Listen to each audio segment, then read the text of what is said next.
It's OTA day, and there is a lot to cover in this patch. First up is a buff to Wolverine Horseman of War. All of his numbers are staying the same with the exception of what he's giving out, which is now going to be 4 power to a card at each location and not 3. So this is effectively a 3 power buff to his output. But the problem with Wolverine largely hasn't been his output. It has been his cost, and his clunkiness make it hard for him to be worth the input.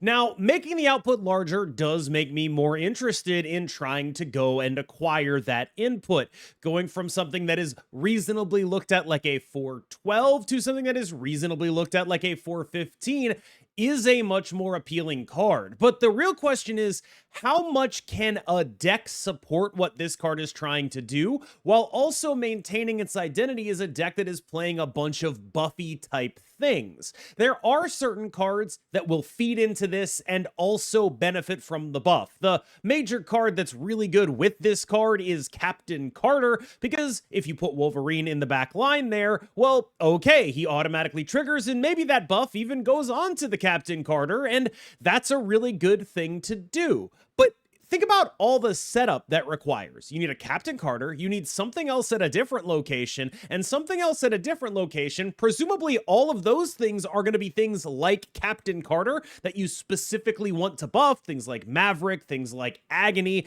And then it's like, okay, I also need a card in front of Wolverine at the Captain Carter location. You could start to see why it's hard to really optimize for this in a very different way, I would argue, than how easy it is to optimize for, say, I'm going to play a Maverick, and then I'm going to show Lao the Maverick, and then I'm going to have more points than Wolverine just on the front side of that, just from what the Maverick is getting, and the Maverick's going to pass that buff on as well. Largely, the comp of this card to show Lao is the thing that's going to hold it back even in this new world. This is a card that's going to succeed as part of a generic stats package much more than it's going to succeed as a show Lao type combo stat sticky kind of card. And I think it's pretty clear that in Marvel Snap, the combo stat sticky kind of cards are the ones that are going to be a little bit more relevant. So as much as this is the correct direction for Wolverine to move, I'm really not sure he'll necessarily get there. That said, it is hard for me to look at a card that I think is this easy to trigger and gives you that much output and say that I actually think it's going to be bad. I think it'll probably be fine. I just don't think it's likely to get up to a meta-defining level. Techno-Organic Virus is getting a buff, going from gaining +2 cost to only +1 cost. This is, I think, a very good buff because it allows people to play more Techno-Organic Viruses without being heavily reliant on Mobius and Mobius. And maybe it's not a lot more Techno-Organic Viruses, but it's really raising the floor of what this card is capable of doing. At 3 energy, it's very, very unlikely that I'm ever going to play the second copy of Techno-Organic Virus. At 2 energy, it is much, much more likely. And I do understand why they don't feel comfortable just giving you an extra copy of TOV. I think the Mobius interaction is enough to prove that that would, at the very least, have the threat of being quite powerful. Now, downsides of TOV, it's still a linear scaler. Like, this is not the kind of thing that's going to compete with those multiplicative scalars. Linear scalars are naturally a little bit more functional in terms of how they are going to accrue their energy or their value. It's going to be much more gradual. It's going to have a lower peak, but it's going to be a little more consistent. And I think that that kind of thing, that kind of profile is what you're going to have to account for in deck building. How am I going to get this deck to have a higher peak? Because, okay, you know, I can play a bunch of games where I just play 1-drops in this, but how do I get it to go over the top of things is going to be the real question. And I think that this makes it a much more compelling card in a variety of different decks. Obviously, the Pixie stuff, that's a solution for going over the top of things. The Hit Monkey stuff, that's kind of a solution for going over the top of things, like the Moon Girl, Black Swan, She-Hulk stuff. There is a coherent argument for I am going over the top of things there. And then the other place you see this is in Sauron's Supergiant, which is less like acquiring a way to go over the top of things and more making sure nothing can go over the top of you. But I think this is pretty unambiguously a buff in every single use case because it's just going to be a much easier card to play multiple copies of now. Is it going to be the world's most meaningful buff? I think a lot of those decks already were including ways to make that downside not non-existent but minimized. But I do think that even in those decks, just the games where you don't have those combos are going to be a lot better for you. So I think of this as basically a gift to anyone playing this card. The floor just got a little higher.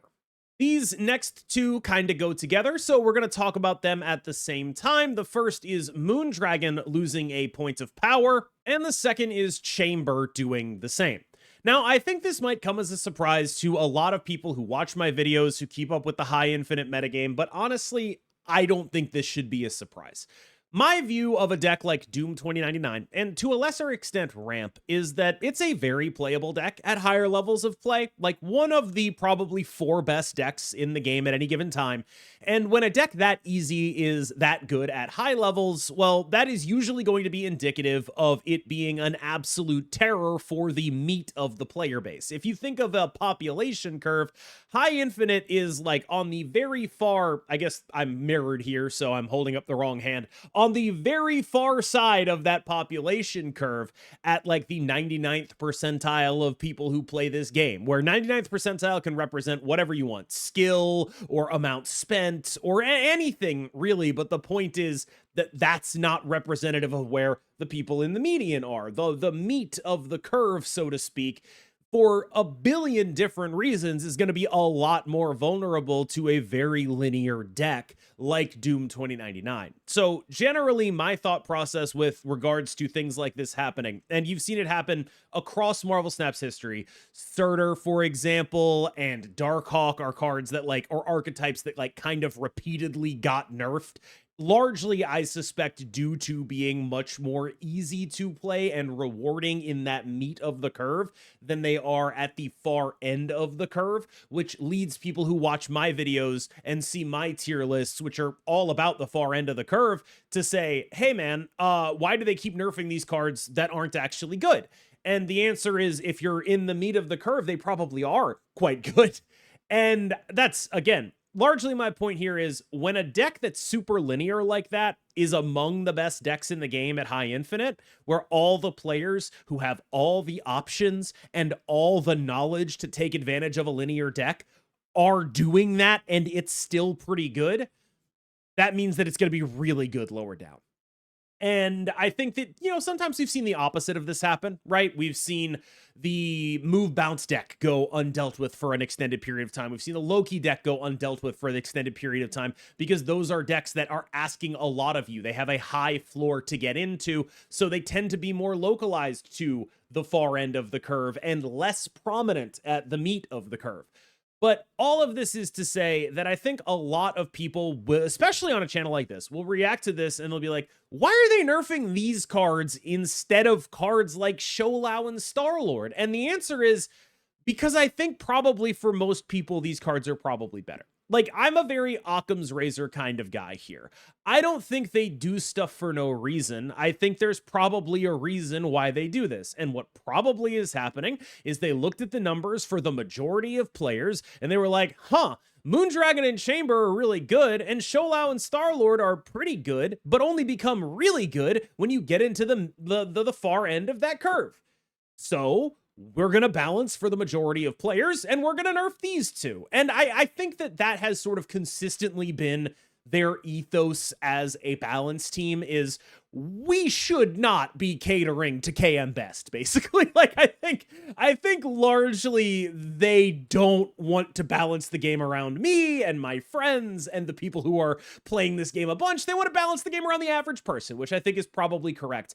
The reason I bring this up is because I expect a lot of reaction to this patch to be something that is like, oh my God, they're so out of touch.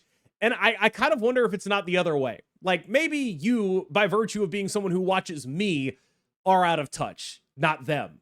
Anyway, all of that is to say that these two 2-drops have been core pieces in two particularly easy to play and very powerful decks for a while, so this isn't or shouldn't be particularly surprising. I do think that these are probably very deserved nerfs, and I also think that I don't really know that I'm cutting either of them, although Chamber starts to get a little suspicious when you look at what Doom 2099 is doing. I think Chamber starts to hit that Lizard threshold where you might as well just play Lizard instead. Moondragon is still absolutely 100% a card I'm playing in Doom 2099 decks. Chamber is still absolutely 100% a card I'm playing in ramp decks, but I'm not sure how much the overlap is going to continue. For a while now, Moondragon Chamber has almost been like a subsection of the metagame unto itself, with the ramp decks using Chamber better and the Doom 2099 decks using Moondragon better, but both decks using both cards and accepting that the other one is a weaker version of the one they actually want. I think it's possible that they fall into at least Chamber in Doom 2099, I think might fall into what you might call the Lizard zone, where we're going to start seeing other options there. I suspect Moondragon and Ramp is still going to be a card they play, though. And now it's time for the obligatory cavalcade of +1 buffs to cards that probably won't matter to competitive play. Kazar is getting +1 power. I don't think this matters to competitive play, but it is an interesting choice. Like, I don't know why they would have picked Kazar of all cards.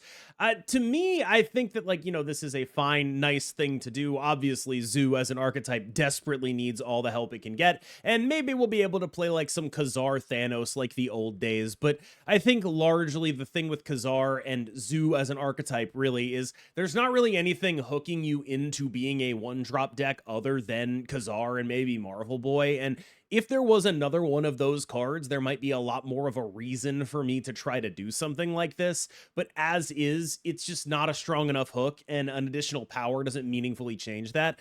Is it good that they're raising the power floor of Kazar? Yeah, absolutely. I'm surprised they think they can get away with it, because in my head, Zoo is already a pretty powerful deck at early collection levels, but it may have been supplanted by ongoing stuff in that curated environment, and it is probably nice to buff Kazar in a world where you're giving new players Thanos on the 28th day of their account. Probably an upside thing to do, so largely I have no real complaints about this.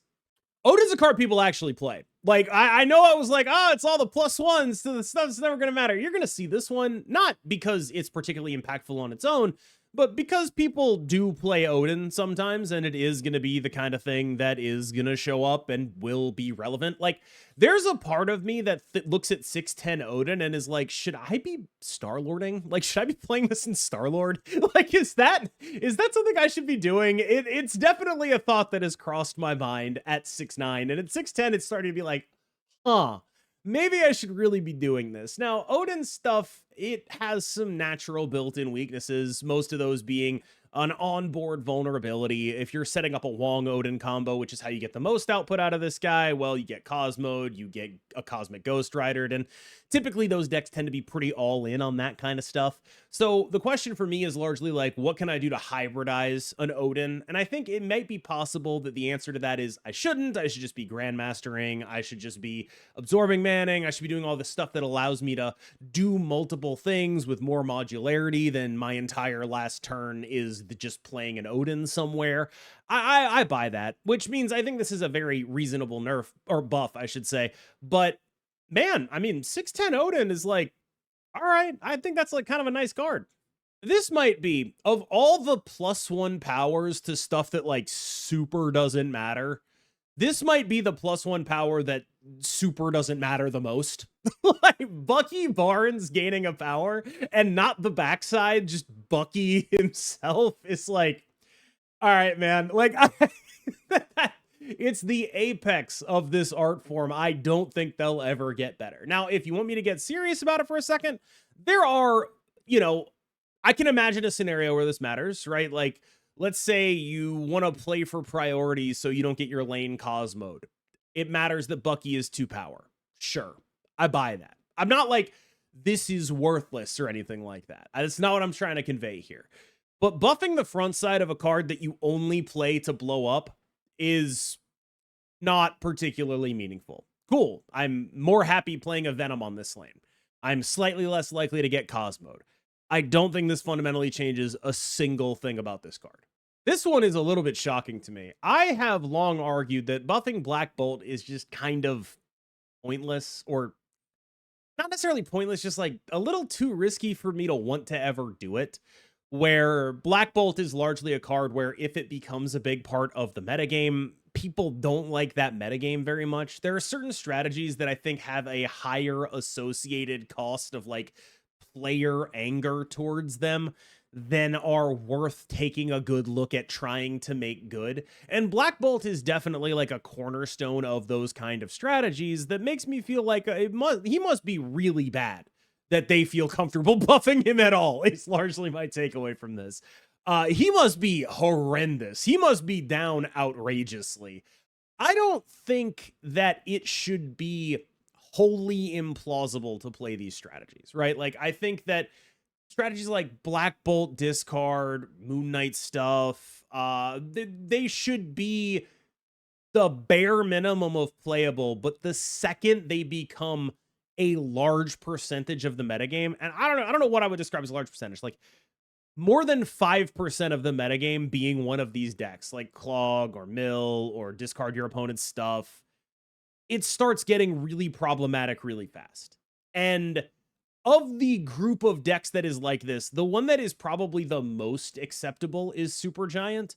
And even then, I think you could make a very coherent argument that Supergiant is unacceptably disruptive and unacceptably unfun because of the ways that it functions, right? Like, I think I would listen to that argument even before I listen to an argument about like Sholau or anything like that. If you wanted to like seriously make the argument that you think Supergiant's play patterns are like actually bad, I would listen. Like, I really like playing Supergiant. I don't like, I get it, but it's like a very high skill cap kind of card that maybe doesn't do its job at lower skill levels. Like, if this is the card that you're relying on to counter stuff and you actually kind of can't rely on it to do that in the meat of the curve, and that might be like a serious mark against it, is something I've been thinking about recently. Anyway, totally irrelevant to Black Bolt. Apologies.